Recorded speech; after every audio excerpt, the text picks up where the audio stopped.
The tunnels dropped, we left the slab, made a left on Quarter, another left on Scott here, came down Scott to 610. Got to the bridge. I remember under the bridge, I remember Chief asking for a TAC channel. I remember Squad 46 getting on the radio and requesting to be put on that incident. And that's about the last thing I remember, and everything just goes black after that. I was getting dressed, focused on myself, making sure my gear was set and right. I looked to the right when I heard a noise and saw the door was open and there was an air pack falling out. Thomas wasn't there anymore. And I heard the door open. I heard Byron start to yell that we'd lost Thomas. I heard a noise in the back of the cab, and then I think Garrick said something, and then Kaz was yelling, but because he's in his mask, I couldn't understand him. I yelled at the EO, stopped the apparatus about 50 yards or so from where Thomas had fallen out.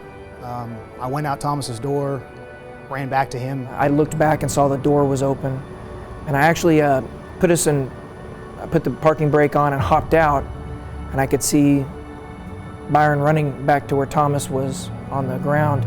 I remember Garrick saying we lost something, and I couldn't understand him. Well, it didn't dawn on me that Thomas had fell out at that point. As I get out, that's when I look and I see Thomas laying on the ground. When I saw his body up on that curb, not moving, my first thought was that he was dead. I was just scared. I mean, he wasn't moving, and I was worried, that he was hurt. They found me laying on my side, on my right side. I wasn't moving. They weren't sure if I was alive or not.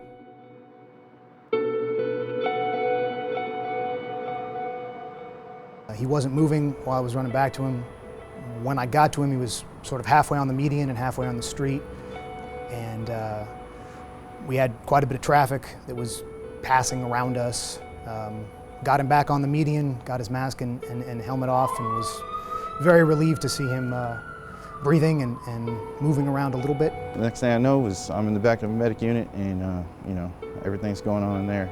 I got people starting IVs on me. I got Kaz talking to me and stuff. So it was a very scary several minutes, and it got a little bit better when we saw he was coming to, but it was still, we were unsure what his injuries were. He had blood up on his face, so we didn't know what his injuries were. It was a bad day. Got him transported down to Herman, and then after that we went down to the hospital. Thomas was talking. He's apologizing to me, and I'm saying, hey, don't apologize to me, it's my fault. I'm the officer, it's my job to get you home safe. And I failed Thomas that day. I felt like I failed Thomas. I felt like I failed my district chief and making us look bad, and the unfortunate accident happened. It was just a bad day.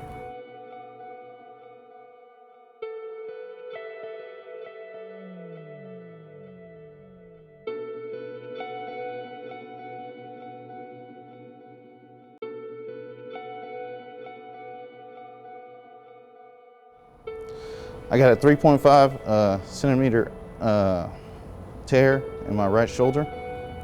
Got 3 anchors in my shoulder. Lucky I didn't get ran over. Lucky I'm able to return back to work. I think we're all very lucky that it worked out the way it did. Not to diminish the pain that Thomas has experienced, and losing him for many months at the station and everything else it's been obviously a tremendous challenge. But all things considered, we were pretty blessed that day that things went the way they did. Like I said, there's a lot of guilt there, especially on me, because I'm in charge of the apparatus. Whatever happens on the apparatus, whatever these guys do out there, I'm in charge of. Just like many other apparatuses, sometimes there's things that are, wrong with it, that are broken. In this case, we knew that the door had an issue. We had written it up on more than one occasion. We knew that the seatbelt alarm that is supposed to sound when the firefighters don't clip in, we knew that was broken. That had also been written up. It's no comfort after the fact when one of your brothers gets injured to say, well, I did my part, I wrote my forms, I reported that it was broken. It serves no comfort at all when something like that happens. So I ring the bells a lot quicker now about something being broken. I think across the board I've prioritized balancing safety and efficiency, and that's something that, as I said, this incident just demonstrated how important that is, to maintain that balance and not get tunnel vision or short-sighted, focus on one aspect of our job and neglect another. In the Houston Fire Department, we take a lot of pride in being good at what we do and being able to respond quick like we do. We're a very aggressive fire department. We take a lot of pride in that.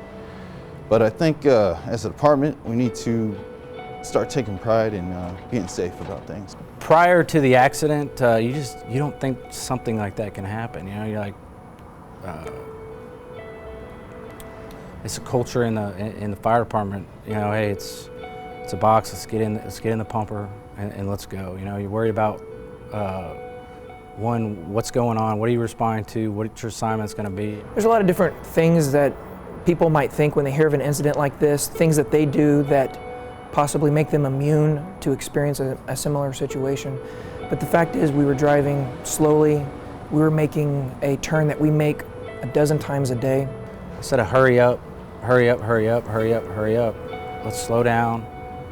Let's get squared away on our certain benchmarks, and just wear our seatbelts. I think it's a valuable reminder. It's unfortunate that it cost Thomas an injury, but I think a valuable reminder for all of us here and all of the people in this department that it's essential that we prioritize our own safety as well as our responsibility and mandate to serve citizens of the city. So we have to just keep those things in balance and make sure we're being attentive and focused on all the necessary steps as we respond. Not 95% of the time, not 98% of the time, 100% of the time, if the apparatus is in motion, whether you're checking plugs, going on an EMS run, going to a fire call, wear your seatbelt. Put your seatbelt on. If it delays you for 10 seconds, 30 seconds, well, this wouldn't have happened to Ramirez. And as an officer, take responsibility. There's no reason to put yourself in more danger than you already are. But you can't take too much ownership. You can't pay too much attention to those types of details, because even though it feels like what happened to another crew or what happened in some story may not, for whatever reason, happen to you, it all goes out the window. Even if it's just one incident out of 100,000 runs, if it does happen to you, you're going to immediately think about all the things that you could have done a little bit extra just to ensure that. It ain't worth it. Wear your seatbelt.